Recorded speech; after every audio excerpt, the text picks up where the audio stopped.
What's going on, everybody, and welcome back to Comic Breakdown. With this video, we are jumping into X-Men's Hellfire Gala 2022, the big event that the X-Men hosted just last year, promising to be filled with cameos and excitement alike. The team that they have brought on board is writer Gary Dugan, artists Chris Anka, Russell Dodderman, Matteo Lolli, and C.V. Villa. Our color artist, Rain Berardo, Frank Martin, Matt Milla, and Matthew Wilson. Last year, we saw a lot go down at the 2021 gala. Not only did they terraform Mars, but they picked a new X-Men team. And while we're definitely gonna see a brand new X-Men team throughout this issue, what we are also seeing is the building blocks to everything that is happening on Krakoa and on Arakko. We see enemies joining forces. And as the demise of all mutantkind hangs in the background, one of the biggest secrets has finally reached everybody, and that is that mutantkind is immortal. Make sure that you guys have subscribed to the channel, you've liked this video, and with that being said, let's dive into this breakdown. Alright gang, so this is a big issue, being roughly 65 pages long. Last year, how they did the Hellfire Gala, they spread it throughout all of the X titles. But now what we are getting is one giant one-shot. And that is because we have Judgment Day that is just around the corner. Actually, in our next two videos, we're going to be covering Axe Eve of Judgment. But this story is starting us off with Jean Grey and Cyclops having a conversation, much like they did a year ago, only under different circumstances. Cyclops is the one that let it slip on mutant resurrection. This was a story that was gonna get out eventually. It was only a matter of time before somebody found out about it. And so at least on this aspect, it is done on mutants' own terms. Because Orchis is out there gunning to take down mutantkind, both politically and literally. They had every intention of leaking this information, and then they were gonna watch mutantkind try to lie about it. And so while Scott, he is very worried, very concerned about how all of the other mutants are going to take this, he really believes at the end of the day, this was their best choice. But even so, he is still hoping to be selected for the new X-Men team. And that's where we pick up with some war games. Some of our X-Men pretending to be Avengers. In the off chance they ever have to fight the Avengers, they have some kind of training against it. We have individuals like Magic, like Gentle, and of course Bishop. But we only get to see a little bit of this because Charles interrupts and lets it be known that he is needed immediately. With the secret being out, the five are being locked down, and we have a council meeting, an emergency council meeting that is about to take place. With Emma Frost finding this news out, this obviously upsets her with the Hellfire Gala happening this evening. Really hoping that this event would go a lot smoother than last year where the Scarlet Witch quote unquote was murdered. But this isn't their only issue, because Orchis immediately put out that if mutants have resurrection, can this be considered murder? If they are immortal, can we kill any mutants on sight and it not be seen as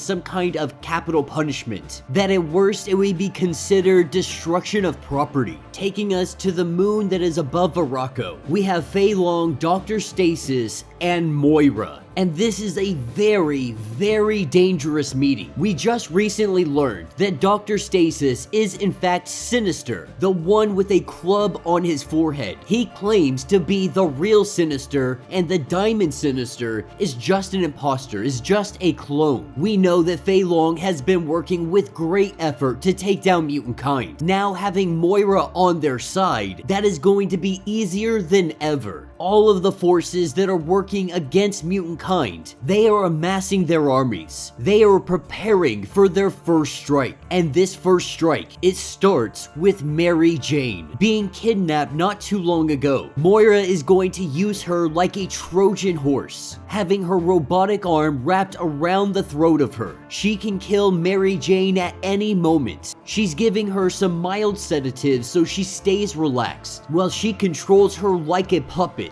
This is her ticket into the Hellfire Gala. And what their goal is to take down mutant resurrection. If she is successful, that ends tonight. And this is something that has really been hanging in the balance. Most of the X-Men titles have been really playing with the idea that mutant resurrection is not going to last forever. And so while they plot and scheme, we pick up with our quiet council, Bishop letting everyone know that we need to cancel this event. There is no reason to be throwing a party after the world has just found out we have been keeping this huge secret from them. People are going to demand answers. They're gonna want a piece of this. Of course, Emma Frost, she completely disagrees, saying that the event needs to happen. They cannot be perceived as weak or trying to hide from the world. And Charles, he has to agree with Emma. He knew that the secret was eventually gonna get out anyway, only hoping that they had more time, but it is what it is at this point. And so while Bishop, he concedes on that one thing, he is going to continue to keep the Five on lockdown. Right now, they are the biggest targets that people don't know about. If anybody is able to piece together how important the Five are, it could be detrimental. And so while the Five stay currently locked down under the protection of magic, we are taken over to the Krakoan Healing Gardens. They're having a conversation, and this conversation, it is about his abilities. Just recently, we learned that he is an Omega level mutant, and that is because he is able to copy abilities that he has already had before, to a limited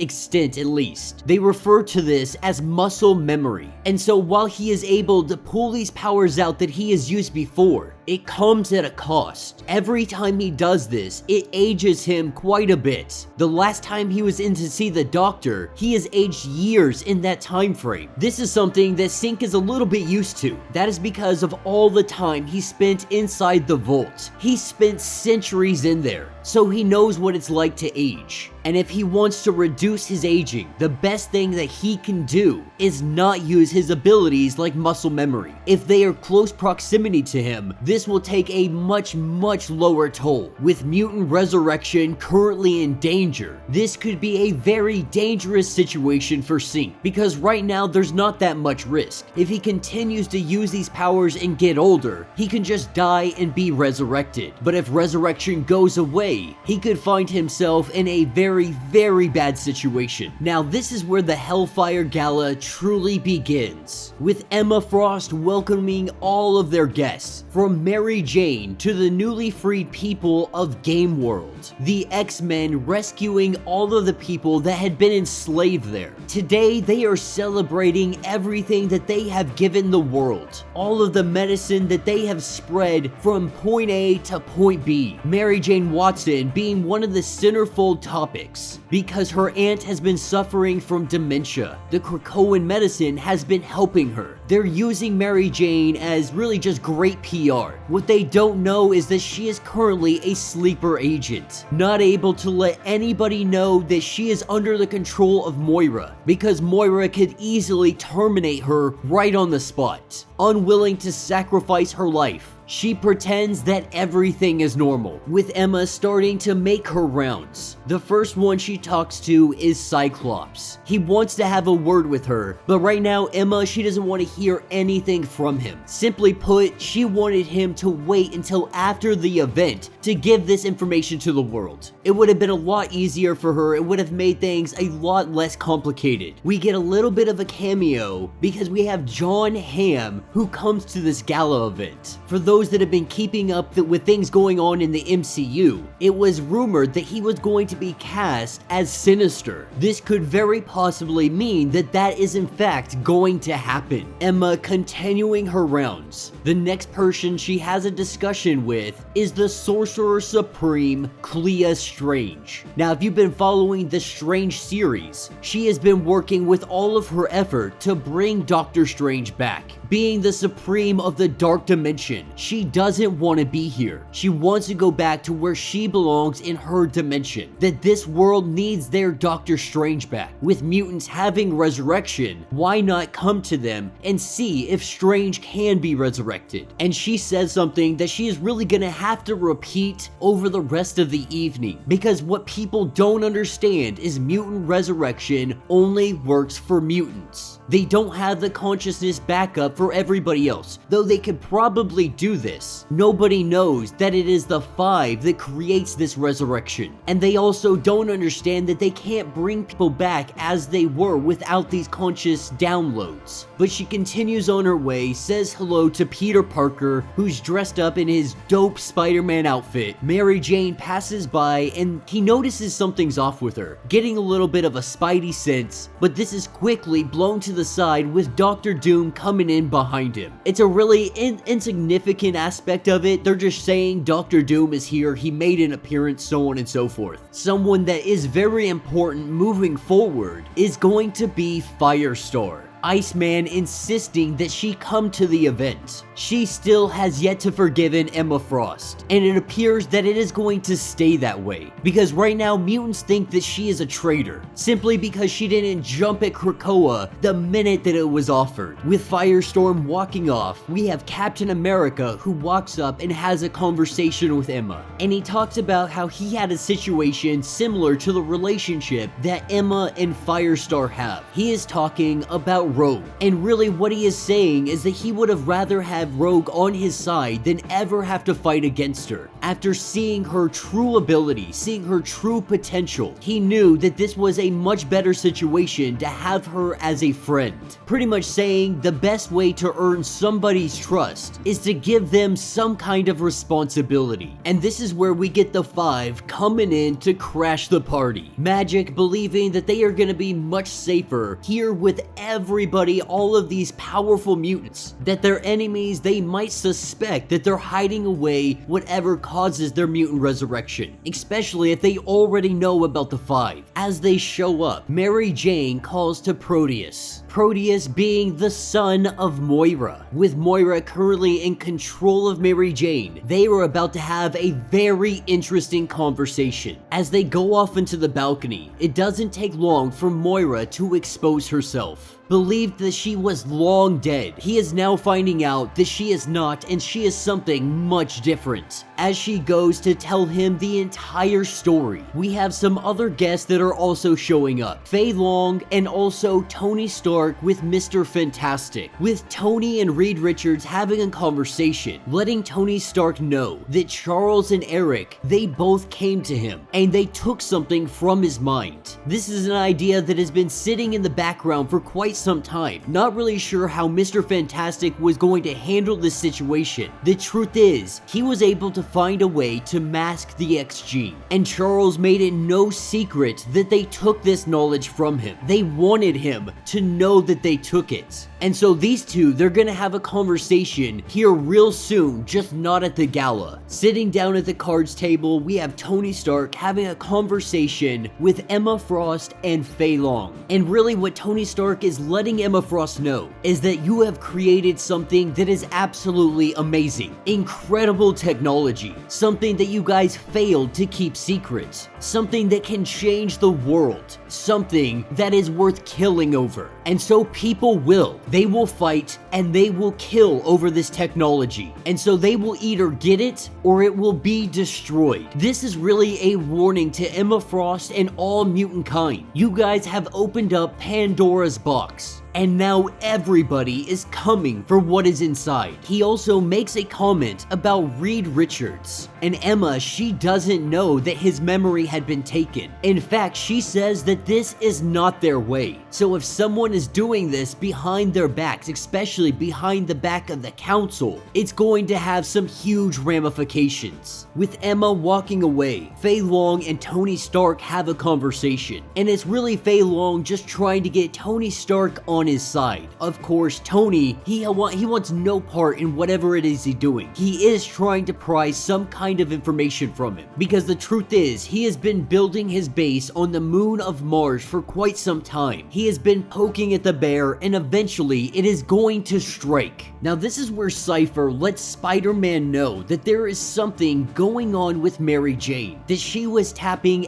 SOS on her glass just a little bit ago. Peter, recognizing that she is in danger, he hops into action. Moira and her son on the balcony. She has just told the whole story to him, really trying to get under his skin, let him know that he was nothing more than a 3D printer. He was necessary creation. It doesn't take long for Spider-Man to come in, kicks Kevin in the face, not knowing what the whole situation is. Mary Jane unable to have any words come out of her mouth, fearing that Moira is going to kill her. Spider-Man goes to grab the arm that is around her neck, the one that looks like a necklace, and it electrifies Spider-Man. As Moira tries to make her escape, she runs into the Five and Wolverine, with Wolverine going toe-to-toe with her. Mary Jane says that Moira will not hesitate to end her life, that he needs to step out of the way and let her leave, getting Jean Grey to grab Grey Crow and go track her down. That way when Moira leaves through the portal, Grey Crow will have her scent and be able to find out where they went. With Moira going to leave, Spider-Man tries to interfere, Wolverine letting him know that they will rescue Mary Jane. They just can't do it right here. Grey Crow following her behind the portal. We see Wolverine and Spider-Man not too far behind. This is when John Hamm comes up to Emma Frost to ask for a dance, telling her not to be mad at him, but him and Jean Grey, they work together, and this is really Cyclops that she is dancing with. And Jean Grey, she is dancing with John Hamm. But Cyclops, he needed to talk to Emma, especially after the word is out. He is responsible for letting the secret out, divulging to her that this was all a trap. Orcus was going to use it against them because they already found out the truth, that he had no other option. And right now, they need their friends more than anybody else. This is when he tells her that she needs to look into his mind. She needs to see what has happened to him over the last couple of days. This is where she learns that Orcus is a patchwork of all of their enemies, some of them being new and some of them being old, exposing that Dr. Stasis is in fact the Club Sinister. Not knowing how many Sinister clones are out there in existence, trying to exterminate all of them may be a lot more trickier than they anticipated. Emma Frost, she would like to just wipe them all out right now, but what they do know is that their enemies, they are circling. And this is when Emma Frost shares a secret with Cyclops, the secret of Moira. And Emma Frost, she lays out everything that has been happening. How she was always a mutant. How Eric and Charles have hidden her away. Everything that happened with Destiny. Now she's out there in an artificial body and she has their number. Not only that, but they partially mind-wiped Mr. Fantastic. And this is a lot for Cyclops to take in. Everything that Krakoa has been built on has been lies and manipulation from Charles and Eric. Jean Grey was just questioning if her not staying on the council was really a good idea. And while we will never know, Emma Frost does let it be known that ever since she left the council, it has gone downhill. This is all huge news. Cyclops now having this information, he is a man of doing the right thing. So who knows what he is truly about to do. With our night moving on, this is where we have the voting of our X-Men team, giving a grand speech saying that today, mutantkind has resurrection, but maybe in the future, who knows what is possible. More than anything, they are thanking their allies, thanking all of their friends for being there by their side. While all of this is happening, we have Dr. Stasis, who is elsewhere doing some kind of huge scheme, not really understanding what this is. It has to be an attack on most likely the hatchery. This is probably their scheming to try and take down mutant resurrection, or at least for the time being, cripple it. But the moment we have all been waiting for, the selection of the new X-Men team, with Cyclops, Jean Grey, and Synch volunteering to continue to stay on the team. Emma Frost nominates Firestar. As the tallies come in, they have the Scarlet Witch announce all of the winners. Synch, Jean Grey, and Cyclops will remain on the X-Men team, but there are still many other mutants that are volunteering. And so while all of the voting, all of the tallying, they are really starting to add up. Cyclops nominates Forge, and Forge nominates Havoc. Magic throws her name in, Iceman throws his name in. With a consensus now being reached, the new X-Men team is made up of Firestar, Iceman, Magic, Forge, Havoc, Jean Grey, Cyclops, and C, with Forge letting Professor Xavier know that this will not affect what he is calling Project Black Box. Now we know that the Black Box, that is the one thing to usually survive during a plane crash. Professor Xavier is probably anticipating some kind of attack against Mutant Resurrection to have a backup box just in case something goes awry, in case they get attacked by anybody. Tony Stark also whispering in the ear of Firestar, letting her know that if they really find out any information the Avengers might want to know,